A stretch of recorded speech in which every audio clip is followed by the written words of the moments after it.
One piece chapter 1105 जिसका title है the peak of stupidity. And chapter का ये टाइटल क्यों है तुम्हें आगे जाके पता लग जाएगा। और चैप्टर के कवर पेज में तुम नेकोमामुशी और इनोराची के साथ साथ कैरेट को भी देख सकते हो। और देखकर पता लग रहा है कि ये लोग खाना रेडी होने का वेट कर रहे हैं। वेल रिसेंट कुछ चैप्टर्स में हमने बहुत तरह तरह के कवर पेजेस देखे हैं जिनकी आइडियाज बहुत यूनिक होते हैं, और हम इसमें जिस जिस भी करेक्टर को देखते हैं वो हमें इस बात की तरफ इशारा करते हैं कि इन करेक्टर्स को नहीं बोलना। वेल वन पीस में 1000 से भी ज्यादा करेक्टर्स हैं, और मेरे ख्याल से इन करेक्टर्स को दिखाने का एक बेटर वे है जिनको हम आगे स्टोरी में ज्यादा नहीं देखेंगे। एंड तुम चैप्टर्स के कवर पेजेस के बारे में क्या आइडिया रखते हो तुम मुझे कमेंट्स में बता सकते हो। तो यार इधर उधर की बातें बहुत हो ली, अब बात करते हैं सीधा चैप्टर के ऊपर। रिसेंट चैप्टर में तुम्हें पता ही होगा कि बस्टर कॉल स्टार्ट होने वाली थी, जिससे ये साफ क्लियर हो रहा था कि ये आइलैंड भी वर्ल्ड मैप पर अब ज्यादा देर नहीं रहेगा। एंड बस्टर कॉल का सुनकर मरीन जो है वो इधर उधर निकलने की कर रहे हैं, क्योंकि उन लोगों को आइडिया है कि बस्टर कॉल हुई तो वो लोग भी इसमें नहीं बचेंगे। और उन लोगों को ये भी पता है कि सैटर्न उन लोगों को कीड़ों की तरह समझता है और वो इन लोगों के बारे में कुछ भी नहीं सोचेगा। दूसरी तरफ सैटर्न का पावर लेवल इतना है कि उसे बस्टर कॉल से घंटा भी फर्क नहीं पड़ने वाला। Anyway moving to the chapter, vice admiral डोल जो है वो उन लोगों से कहती है कि उन्हें जल्दी से शिप पर चले जाना चाहिए, जिस पर सैटर्न रिप्लाई करता है कि वो और किजारू यहीं पर रुकेंगे, तुम बस जल्दी से बस्टर कॉल को स्टार्ट करवाओ।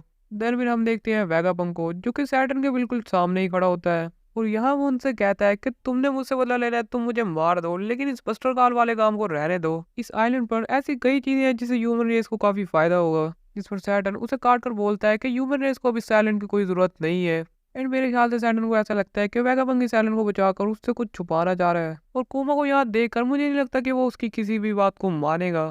सैटर्न तो यहाँ ये भी रिवील करता है कि उसने एक शिप को यहाँ से जो बंदे निकले थे उनके पीछे लगा दिया है ताकि वो उन लोगों को खत्म कर दे। इसका कोई पता नहीं कि उन लोगों में से शायद कोई वर्ल्ड सेंचुरी के बारे में जान गया हो। वेगापंक तो यहाँ भी उससे कहता है कि वो लोग इनोसेंट है, एंड वो लोग भी तो जबकि गवर्नमेंट के ही बंदे हैं। बट तुम्हें तो जैसे सैटर्न का पता ही है कि वो उन लोगों को जाने नहीं देगा, चाहे उन पर छोटा मोटा शक ही क्यों ना हो। इसके बाद हम देखते हैं एटलस और बोनी को जो कि कुमा को लेकर जा रहे होते हैं, एंड इनके साथ यहाँ फ्रैंकी भी होता है। और फ्रैंकी को देखकर ऐसा लग रहा है कि लास्ट टाइम उसे किजारू के लेजर अटैक से कुछ नहीं हुआ। इसी के साथ यहाँ सांजी भी होता है, और उसे छोड़कर बाकी सारे लोग वैक्यूम रॉकेट में जा रहे होते हैं ताकि वो कुमा को लैबो फेस में ले जा सके।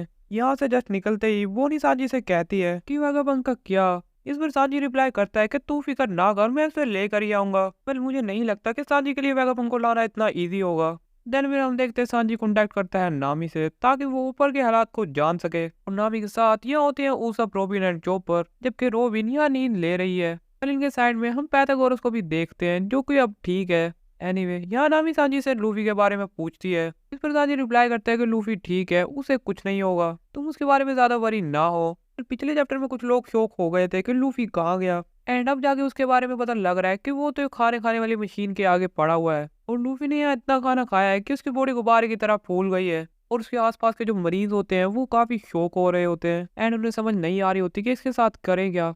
इसके बाद सीन शिफ्ट होता है और हम देखते हैं ब्रुक और लिलित को।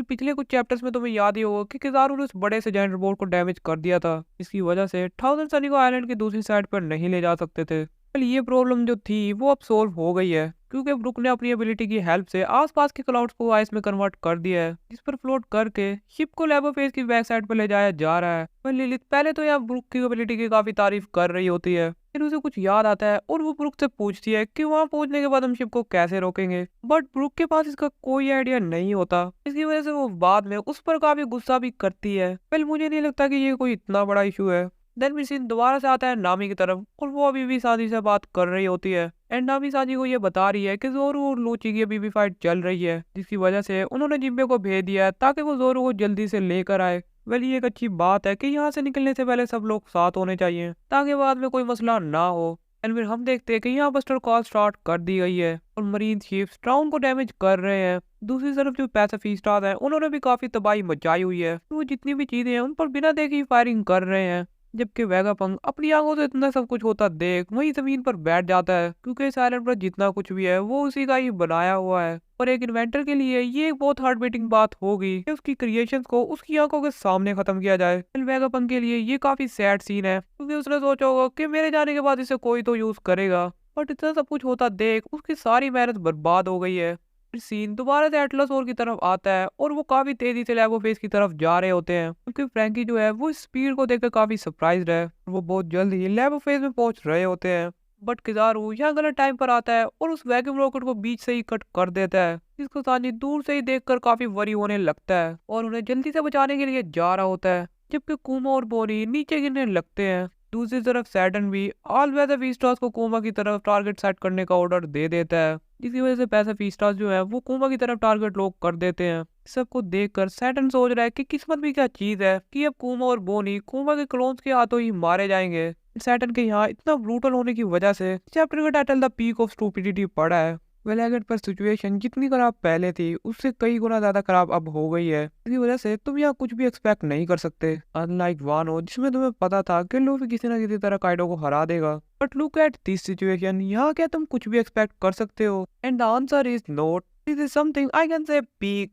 और मैंने इतना सब कुछ होता किसी दूसरे एनिमे के आर्क में नहीं देखा। मुझे तो ये चैप्टर काफी ओपी लगा है। तुम्हारे इस पर क्या ओपिनियन है तुम मुझे कमेंट्स में बता सकते हो। कुमा को कौन बचाएगा ये तो तुम्हें नेक्स्ट चैप्टर में ही पता लगेगा, क्योंकि ये चैप्टर यहीं पर एंड हो जाता है। और मुझे पता है कि मैंने ये वीडियो काफी देर में बनाई है, शायद अब तक तुमने नेक्स्ट चैप्टर भी पढ़ लिया हो और नेक्स्ट वीडियो उसी पर ही होगी। तो स्टे ट्यून एंड चैनल को सब्सक्राइब करना ना भूलना। और आज की वीडियो को यहीं पर ही एंड करते हैं। तो यार मैं मिलूंगा तुमसे नेक्स्ट वीडियो में, तब तक के लिए बाय।